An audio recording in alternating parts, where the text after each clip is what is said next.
Arthur Conan Doyle, The Adventure of the Lion's Mane. It is a most remarkable thing that one of the deepest and most extraordinary mysteries I ever encountered in my long career as a detective came to me after my retirement. It unfolded quite literally before my very eyes. This took place after I had settled in my small villa in Sussex, fully immersing myself in the peace and solitude of nature, a life I had dreamed of during the many long years spent in the dark and foggy streets of London. At that time, my good friend Watson had almost entirely passed out of my horizon. He visited me only on occasional Sundays. Thus, for once, I am compelled to be my own historian. Oh, how he would have embellished such a rare occurrence, and the many difficulties I overcame. Alas, I must tell the story simply and in my own words, detailing every step of the complex path toward revealing the secret of the lion's mane. My villa is situated on the southern slope of the Downs, offering a magnificent view of the English Channel. Here, the coast is a wall of chalk cliffs, where the only way down to the water is a single, long, winding path, both steep and slippery. At the bottom, the path ends at a pebble beach about 100 yards wide, which remains dry even at high tide. However, in several places, there are inlets and hollows that form wonderful swimming pools, refilled with fresh water by every rising tide. This beautiful coastline stretches for miles in either direction, broken only by a small bay where the village of Fulworth is located. My house stands quite alone. In my small domain, the only inhabitants are myself, my housekeeper, and my bees. Half a mile away is Harold Stackhurst's well-known school, a large building housing about 20 students preparing for various professions, managed by a small staff of teachers. Stackhurst himself, once a famous rowing champion, is a man of great intellect. Since I moved to the coast, we have enjoyed a warm friendship, so close, in fact, that we often visit one another in the evenings without any formal invitation. At the end of July, 1907, a severe gale blew from the southwest. The tide reached the very base of the chalk cliffs, leaving behind large lagoons as it receded. On the morning our story begins, the wind had died down, and all of nature felt pure and fresh. It was impossible to work on such a glorious day, so I went out before breakfast for a stroll to breathe in the wonderful air. I was walking along the path toward the steep descent to the beach when someone called out to me. Turning, I saw Harold Stackhurst waving his hand cheerfully. "What a morning, Mr. Holmes," he cried. "I knew I should find you out here." "I see you are bound for a swim," I remarked. "At your old tricks again," he laughed, patting his bulging pocket. "Macpherson went out early, and I expect I shall find him down there."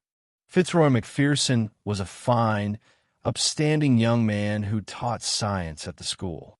He suffered from a weak heart following a bout of rheumatic fever, but being a natural athlete, he excelled in every sport that did not require excessive physical strain.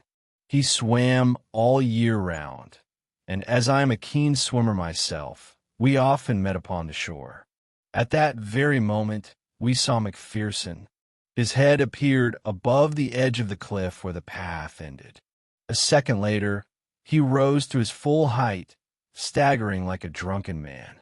Suddenly, he threw up his hands and, with a terrible cry, fell face down upon the ground. Stackhurst and I rushed toward him. He was about 50 yards away and turned him onto his back. Our friend was clearly at his last gasp. His glazed, sunken eyes and blue-tinted face could mean nothing else. For a brief second, a flash of consciousness returned to his eyes, and he struggled desperately to warn us. He gasped out some broken, frantic words, but I caught only two: the lion's mane. They meant nothing to me at the time, but I could not have been mistaken. In that same instant, Macpherson struggled up, threw his arms into the air, and fell upon his side. He was dead. My companion stood paralyzed by the sudden, ghastly sight. My own senses, however, were instantly sharpened. I realized at once that we were witnesses to a most extraordinary event. Macpherson was wearing only his trousers and a mackintosh thrown over his bare shoulders, with unlaced canvas shoes on his feet. As he fell, the coat slipped away, revealing his torso. We stood frozen in amazement. His back was covered in dark crimson welts, as if he had been lashed by a whip of fine wire. He had evidently been tortured and killed by some incredibly flexible weapon, for the long, sharp marks curve around his back, reaching his shoulders and ribs. Blood trickled from his chin, where he had bitten through his lower lip in his unbearable agony. I knelt down while Stackhurst stood leaning over the body. Suddenly, a shadow fell across us, and looking up, we saw that Ian Murdoch had approached. Murdoch was the mathematical master at the school. He was a tall, gaunt, dark-featured man, so reserved and silent that there was no one who could truly call himself his friend. He seemed to live in an abstract world of irrational numbers and conic sections, taking little interest in the affairs of daily life.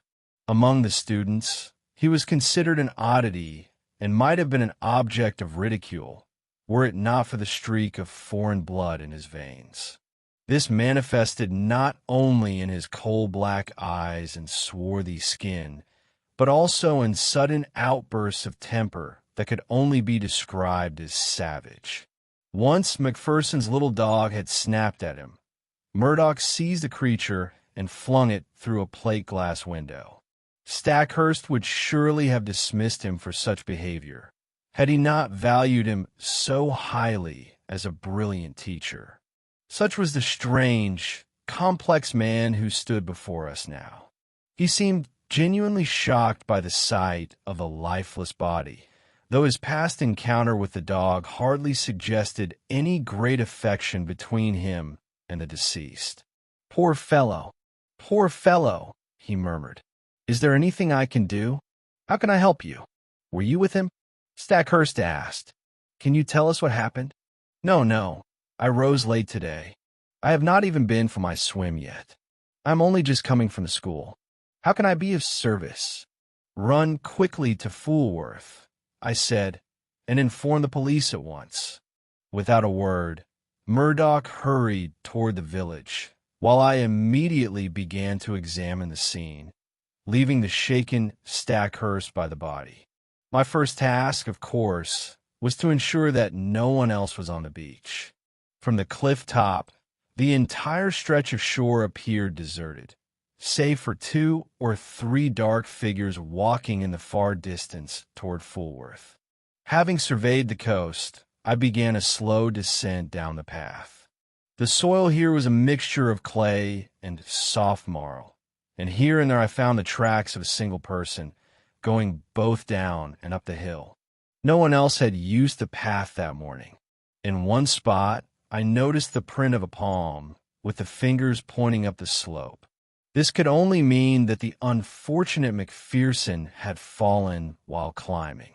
I also noted circular depressions, suggesting that he had dropped to his knees several times.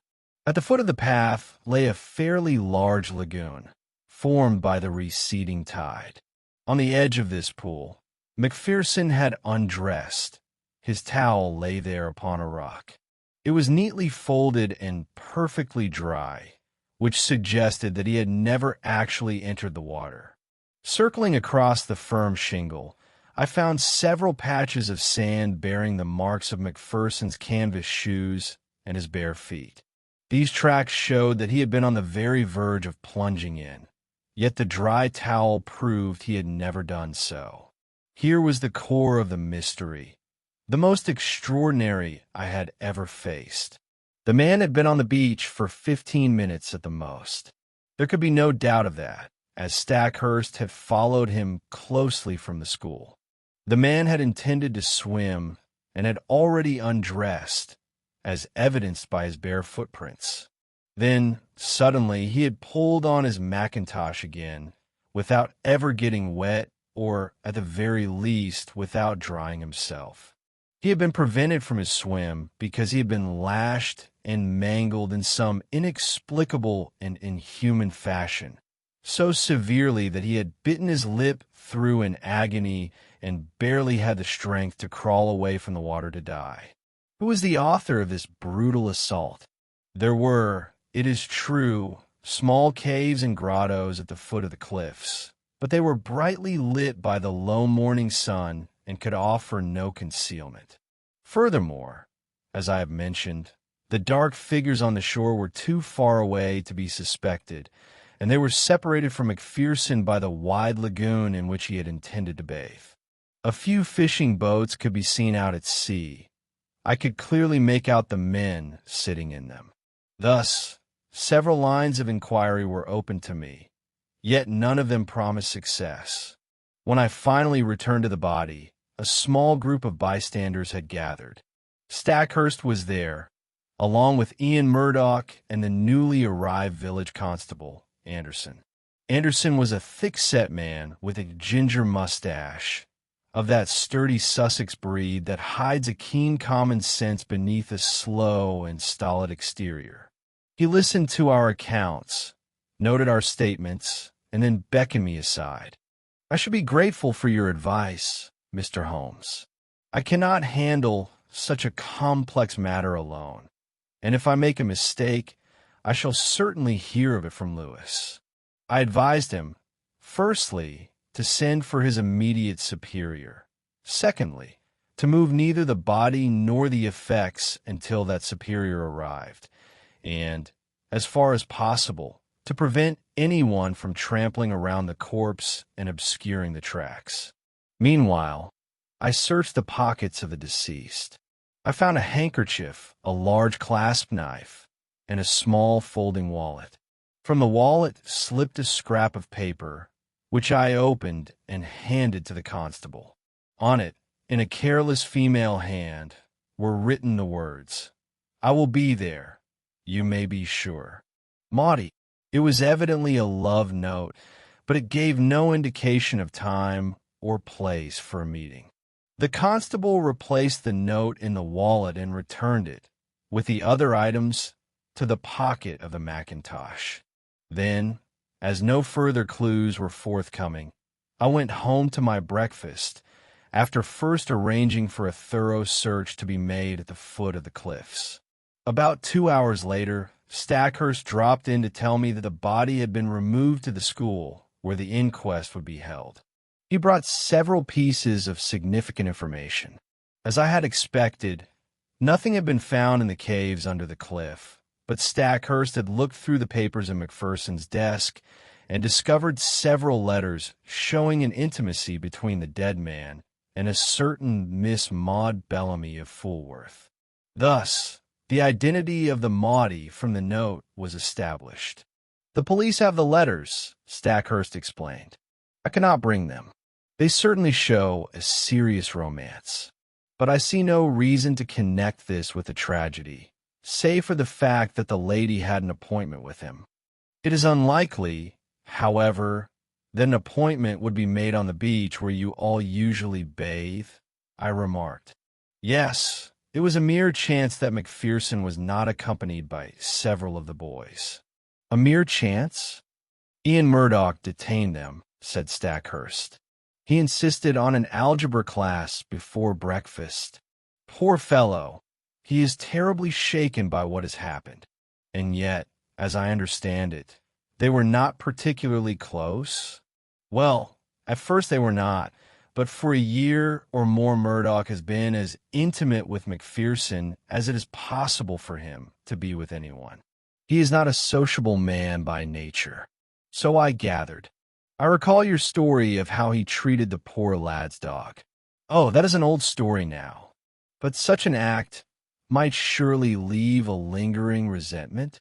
No. I am certain of their genuine friendship. Well, then, let us turn to the lady. Do you know her? Everyone knows her. She is the beauty of the neighborhood. A real toast, Holmes, as anyone will tell you. I knew Macpherson was interested in her, but I had no idea it had gone as far as the letters suggest. And who is she? The daughter of old Tom Bellamy, who owns all the pleasure boats and bathing huts at Fulworth. He started as a common fisherman, but is now a man of some substance. He is assisted in his business by his son, William. Shall we walk over to Fulworth and see them? On what pretext? Oh, a pretext is easily found. After all, our unhappy friend could not have committed suicide in such a ghastly fashion. The whip that lashed him must have been in some hand, if we assume a whip was used. The circle of Macpherson's acquaintances in this lonely spot is small. Let us examine them all, and by understanding them, we may find the motive, which in turn will lead us to the criminal. What could have been more pleasant than a walk over those hills, scented with wild thyme, had we not been so shadowed by the terrible tragedy we had witnessed? The village of Fulworth lies in a hollow, curving around the bay. Behind the row of old cottages, several modern houses have been built up the slope. It was to one of these that Stackhurst led me. There is the Haven, as Bellamy calls his place. That house there, with the corner turret and the red-tiled roof. Not bad for a man who started with nothing. Look, what is this? The garden gate of the Haven opened, and a man emerged. It was impossible to mistake the tall, angular figure of the mathematician, Ian Murdoch. A minute later, we met him upon the road. "Hello," cried Stackhurst. Murdoch nodded, flashed a keen look at us from his dark eyes, and would have passed on, but the headmaster detained him. "What have you been doing there?" he asked. Murdoch's face flushed. "Sir, I am your subordinate in the school, but I do not conceive that I am answerable to you for my private actions." Stackhurst's nerves, frayed by the day's events, were at a breaking point. Under other circumstances, he might have restrained himself. Now, he lost his temper. "Your answer, Mr. Murdoch, in the present circumstances, is pure impudence. Your question, sir, seems to me to be equally impudent. This is not the first time I have had to endure your rudeness. This is the end. You will find another post, and as soon as possible. That suits my desires perfectly. Today, I have lost the only person who made my life at your school endurable." And Murdoch strode off down the road, while Stackhurst glared after him in a fury. What a difficult, what impossible man! Stackhurst cried. I was most struck by the fact that Mr. Ian Murdoch had seized the very first excuse to flee from the scene of the crime. The suspicions growing within me, though vague and ill-defined until now, were becoming clearer. Perhaps an acquaintance with the Bellamy family will shed some light on this matter, I thought. Stackhurst regained his composure, and we made our way toward the house. Mr. Bellamy proved to be a middle-aged man with a fiery red beard. He appeared highly agitated, his face glowing as brightly as his whiskers. "Spare me, sir. I wish to hear no details," he began. "And my son," he gestured toward a young man of Herculean build, with a heavy, sullen face, "is entirely of my mind that Mr. Macpherson's conduct was compromising to Maud. Yes, sir, he never once spoke the word marriage, though there was correspondence and meetings and much else besides that neither of us approved of. Maud has no mother, and we are her only protectors. We have decided." This outburst was suddenly interrupted by the appearance of the girl herself. No one could deny that she would have been an ornament to any society. Who would have thought that a flower of such rare beauty could grow from such soil and in such an atmosphere? I have never been a man of grand passions, for my heart has always been subordinate to my head. Yet looking at those fine, delicate features and the fresh, tender complexion typical of these parts, I understood that no young man could look upon her and remain indifferent. Such was a girl who now stood before Harold Stackhurst, looking him openly and resolutely in the eye. "I already know that Fitzroy is dead," she said. "Do not fear. I am quite capable of hearing any details. That gentleman of yours has already told us everything," the father explained. "You have no reason to involve my sister in this business," the young man grumbled. "That is my affair, William," the sister replied, flashing him a look of scorching contempt. "Be so good as to allow me to act as I see fit. It is clear that a terrible crime has been committed. If I can help bring the murderer to justice, I shall at least have done my duty to the dead." She listened to my companion's brief account with a quiet, concentrated attention, proving that alongside her beauty, she possessed a formidable character. Maud Bellamy will always remain in my memory as one of the most beautiful and most worthy of women. She apparently knew me by sight, for she turned to me immediately. "Bring them to book, Mr. Holmes," she said. "Whoever the murderer may be, all my sympathies and my help are on your side." It seemed to me that as she spoke these words, she looked defiantly at her father and brother. "I thank you," I said. "I place great value on a woman's intuition in such matters. But you said them.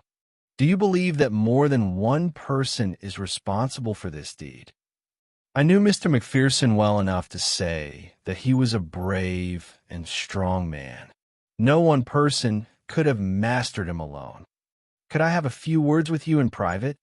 "I tell you, Maud, do not meddle in these affairs," her father shouted irritably.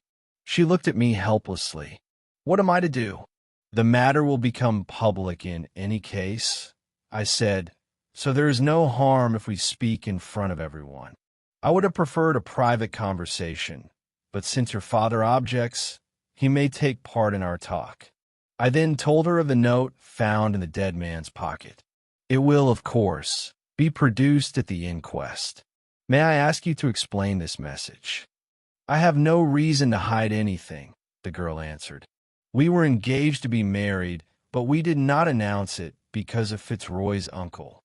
He is old and, by all accounts, terminally ill. He might have disinherited Fitzroy had he married against his wishes. There was no other reason for our secrecy." "You might have told us this before," Bellamy grumbled. "I would have done so, father, had I seen any sign of a sympathetic spirit on your part. I do not wish my daughter to be mixed up with people of a different class. It was because of this prejudice of yours against Fitzroy that I could tell you nothing. As for my note, it was an answer to this." Fumbling in the pocket of her dress, she drew out a crumpled piece of paper and handed it to me. It read, "Dearest, I will be at the usual place upon the beach immediately after sunset on Tuesday. It is the only time I can get away. Fitzroy Macpherson." "Today is Tuesday," she said, "and I had expected to meet him this evening." I examined the letter. It was not sent by post. "How did you receive it?"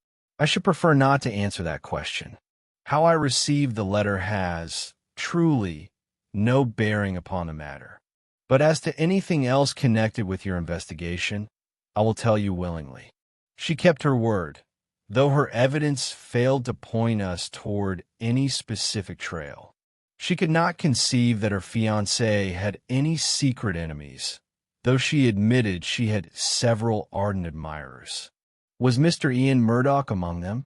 I asked. She flushed and seemed momentarily confused. "So, it seemed to me at one time. But when he learned of my relationship with Fitzroy, his feelings appeared to change.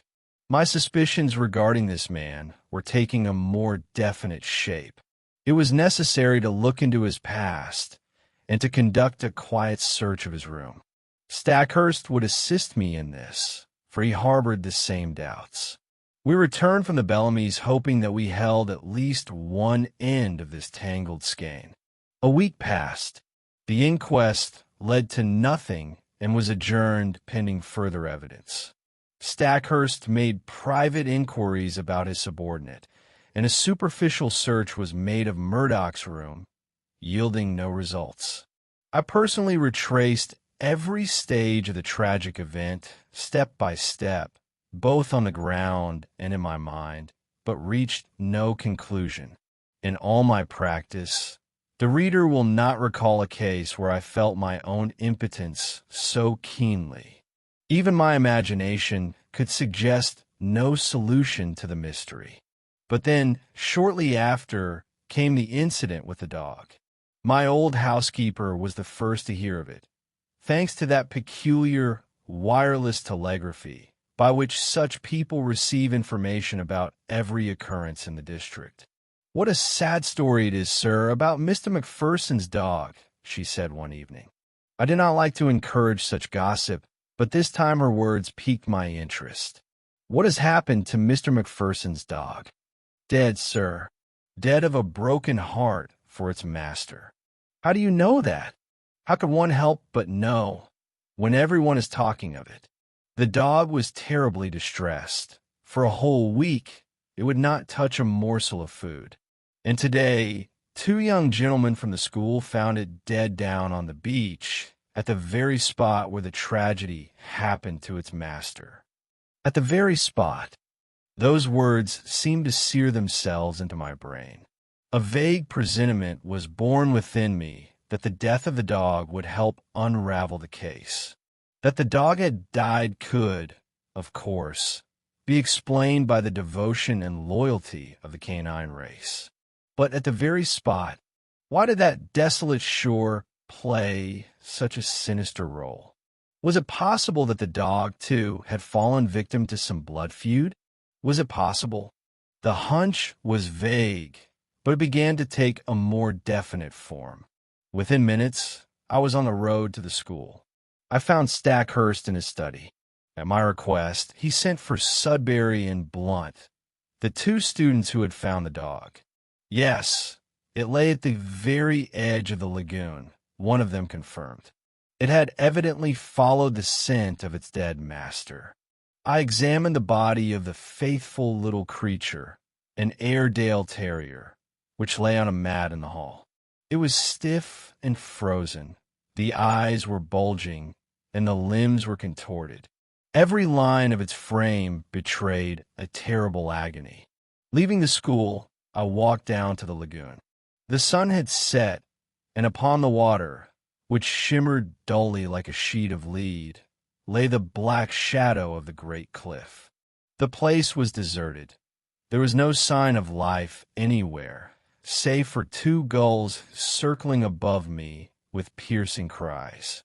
In the fading light, I could faintly discern the small prints of dog paws in the sand around the very rock where the master's towel had once lain. I stood for a long time in deep thought, while the world around me grew darker and darker. Thoughts whirled through my head. It was like a nightmare when you search for some desperately needed thing and you know it is right there beside you, yet it remains elusive and unreachable. That was exactly the feeling that gripped me as I stood alone that evening on that fatal shore. Then, at last, I turned and walked slowly home. I had just managed to climb the path to the very top of the cliff when, like a bolt of lightning, the memory of what I had been so passionately and vainly seeking flashed through my mind. If Watson is not written in vain, you must know, reader, that I possess a vast store of out-of-the-way scientific knowledge, acquired quite haphazardly, yet serving as a great aid in my work. My memory is like a storehouse, crammed with such a quantity of various parcels and items that I myself can hardly picture its contents. I felt that somewhere in there must be something touching upon this case. At first, the feeling was vague, but at last I began to realize what had prompted it. It was incredible, monstrous, and yet it opened up a new prospect. I had to verify my suspicions once and for all. In my little house, there's a vast attic cluttered with books. In this wilderness, I burrowed and swam for a full hour until I emerged with a small, chocolate-colored volume with silver edges. I quickly found a chapter whose contents I had dimly remembered. Yes, it must be said, my theory was improbable, fantastic, but I could not rest until I had discovered how well-founded it was. It was late when I went to bed, looking forward with impatience to the next day's work. But that work met with a tedious obstacle. I had just swallowed my morning cup of tea and was about to head for the beach when I was visited by Inspector Bartle of the Sussex Constabulary, a thick-set man with thoughtful, ox-like eyes, which now regarded me with a look of utter bewilderment. "I am aware of your vast experience, sir," he began. "I have come, of course, quite unofficially, and no one need know of my visit. I am somewhat lost in this Macpherson case. I simply do not know whether to arrest him or not." "You mean Mr. Ian Murdoch?" "Yes, sir. After all, there is no one else to think of. The loneliness of this place is a great advantage. It allows us to narrow our search. If it didn't do it, then who did? What have you against him?" Bartle, it turned out, had been following in my footsteps. There was Murdoch's character and the mystery that seemed to surround the man. There was his lack of self-control, shown in the incident with the dog. There were his past quarrels with Macpherson and the well-founded suspicions of their rivalry for Miss Bellamy. He went over all my arguments, but added nothing new, except that Murdoch seemed to be preparing to leave. What will my position be if I let him slip away with all this evidence against him?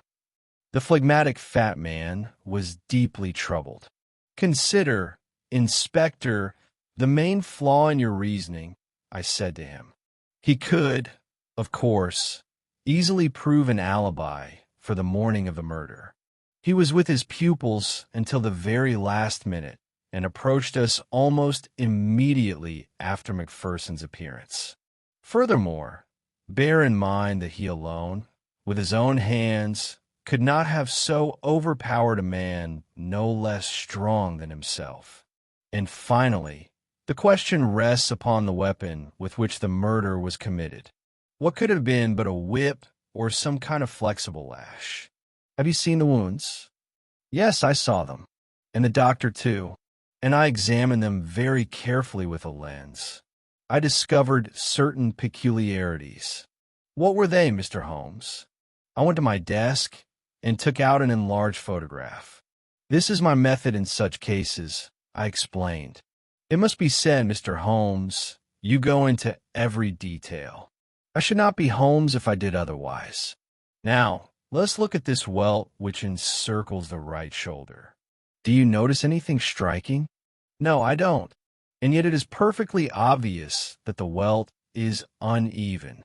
Here is a deeper hemorrhage. There is a second similar point. The same spots are visible on the second welt lower down. What does that mean?" "I have no idea. Do you?"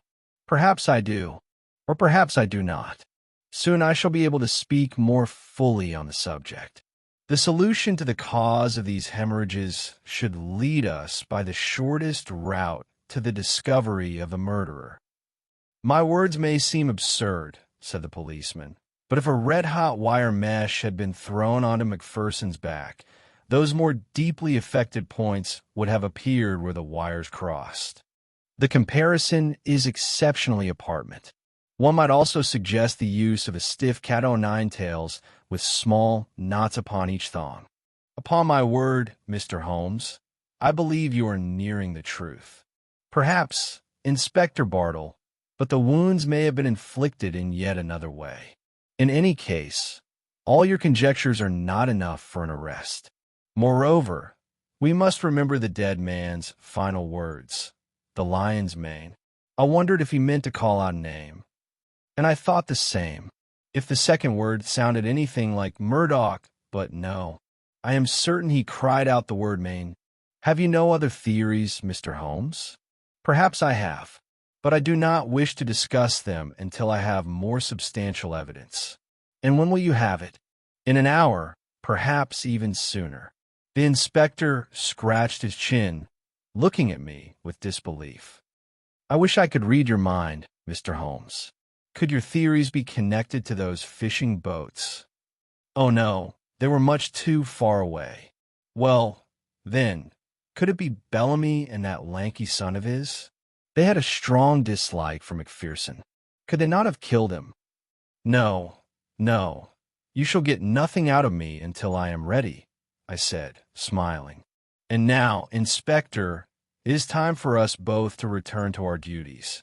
Could you drop in on me at about 12 o'clock?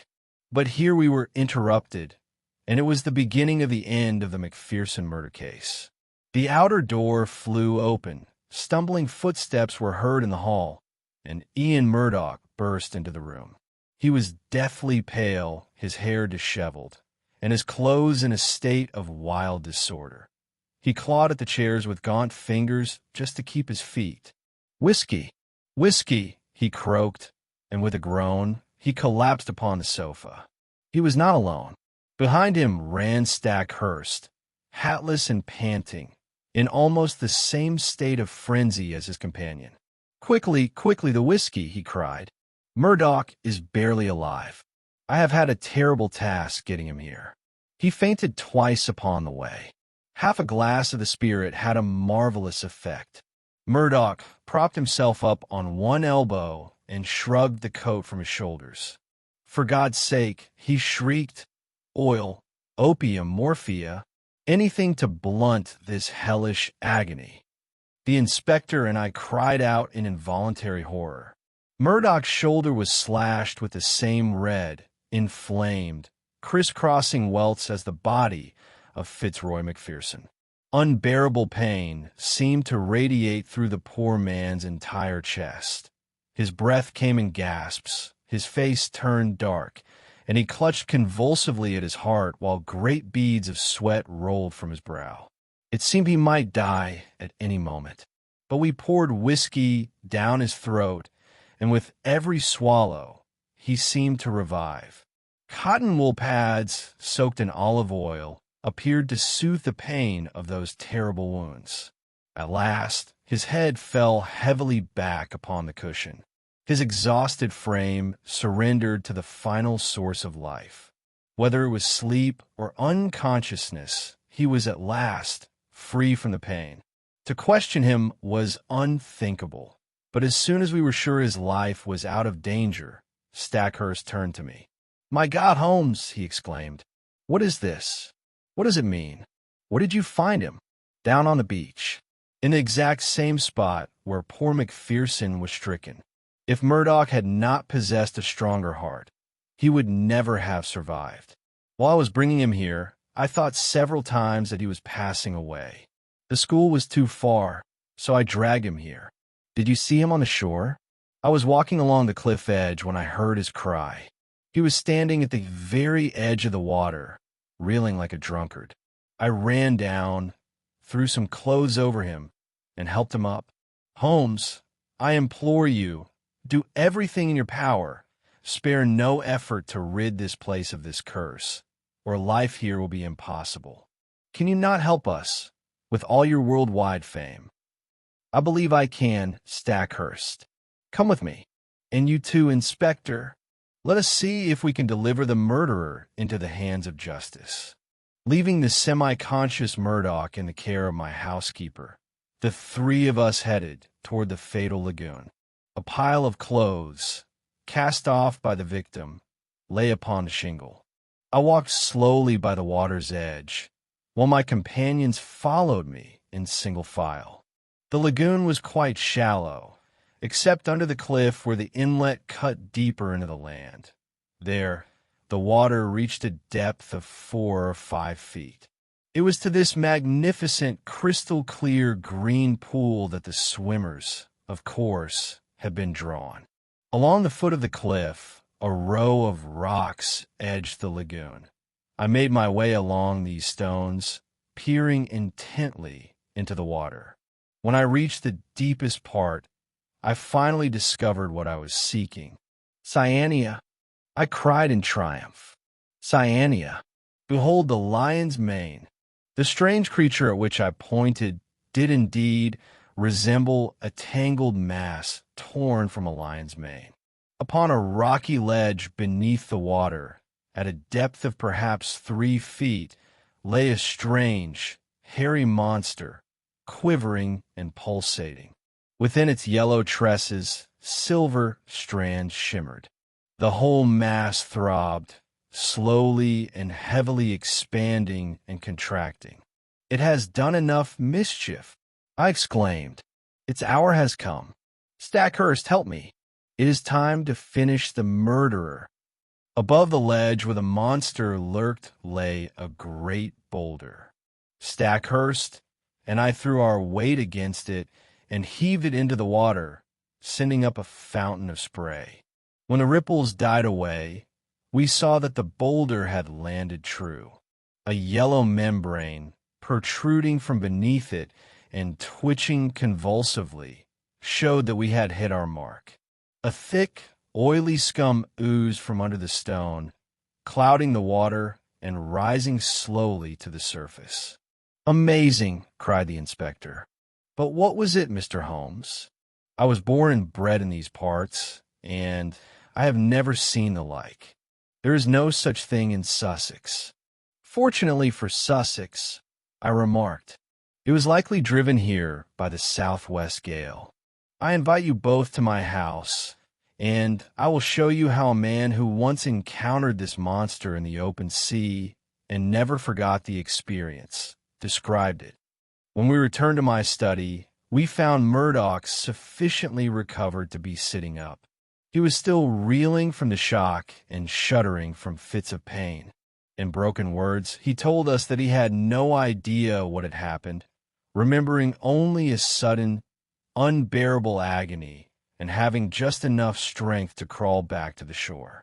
"Here is the book," I said, showing the chocolate-colored volume that had sparked my theory, a mystery which might otherwise have remained forever shrouded in darkness. The title is Out of Doors by the explorer J.G. Wood. He nearly lost his own life to this sea creature, so his word may be trusted. Its full Latin name is Cyanea capillata. It is as deadly as a cobra, and the wounds it inflicts are more painful than the bite of that snake. Allow me to read you a short description. If a bather should notice a loose, round mass of tawny membranes and fibers, resembling a lion's mane with silver paper strips intertwined, let him be on his guard, for he is in the presence of one of the most dangerous sea monsters, the Cyanea capillata. Could our fatal discovery be described more accurately? The author goes on to relate his own encounter with one of these creatures while bathing off the Kentish coast. He established that the creature extends thin, almost invisible threads for a distance of 50 feet, and anyone within reach of these venomous filaments is in mortal danger. Even at such a distance, the encounter nearly cost Wood his life. Its countless slender tentacles leave fiery crimson stripes upon the skin, which on closer inspection consist of minute dots or spots, as if from the prick of a red-hot needle penetrating to the very nerve. As the author writes, the local pain is far from the end of this terrible torture. I felt from the pain in my chest, which shot through me like a bullet. My pulse almost vanished, and at the same time, I felt 6 or 7 heart spasms, as if all my blood were struggling to burst out of my chest. Wood was nearly killed, though he met the monster in the open sea and not in a narrow, calm lagoon. He writes that he hardly recognized himself, So bloodless, distorted, and wrinkled was his face. He drank a whole bottle of whiskey at a gulp, and that alone, it seems, saved him. I hand this book to you, Inspector, and you may be certain that it contains the exact description of the tragedy suffered by the unhappy Macpherson, and which nearly disgraced me. Murdoch remarked with a wry smile. I do not blame you, Inspector, nor you, Mr. Holmes. Your suspicions were natural. I felt that I was on the brink of arrest, and I owe my vindication only to the fact that I shared the fate of my poor friend. No, Mr. Murdoch. I was already beginning to guess the truth, and had I not been detained at home this morning, I might have spared you this terrible experience. But how could you have guessed it, Mr. Holmes? I am an omnivorous reader with an unusual memory for trifles. The words lion's mane haunted me. I knew I had encountered them somewhere in a most unexpected context. You have seen for yourself that they describe the appearance of this creature perfectly. I have no doubt it floated to the surface and Macpherson saw it clearly. There were no other words by which he could have warned us against the creature that caused his death. So, at last, I am cleared, said Murdoch, rising with difficulty from the sofa. I must also explain a few things in my own words, for I know the inquiries you have been making. I did indeed love Maud Bellamy, but from a moment she chose Macpherson, my only wish was to assist in their happiness. I stepped aside and was content to act as their intermediary. They often trusted me with the delivery of their letters. It was I who hurried to tell Maud of our friend's death, precisely because I loved her and did not wish her to be informed by some cold or indifferent stranger. She did not wish to speak to you, sir, of our relationship, fearing you might misinterpret it to my disadvantage. And now, I beg you to let me return to the school. I wish only to reach my bed. Stackhurst reached out his hand. Our nerves are all unstrung, he said. Forgive me, Murdoch. In the future, we shall treat one another with greater trust and understanding. They went out arm in arm like good friends. The inspector remained, staring at me in silence with his ox-like eyes. Brilliantly done, he cried. I have read about you, of course, but I never quite believed it. This is a miracle. I shook my head. To accept such praise would be to lower my own dignity. I was slow at first, unpardonably slow, I said. Had the body been found in the water, I should have guessed sooner. It was the towel that misled me. The poor lad had no chance to dry himself, and because of that, I concluded he had never even entered the water. Therefore, it never occurred to me that he had been attacked while in the pool. That was the point where I failed. Well, Inspector, I have often made sport your brethren, the police, but now Cyania Capillata has taken its revenge on behalf of Scotland Yard.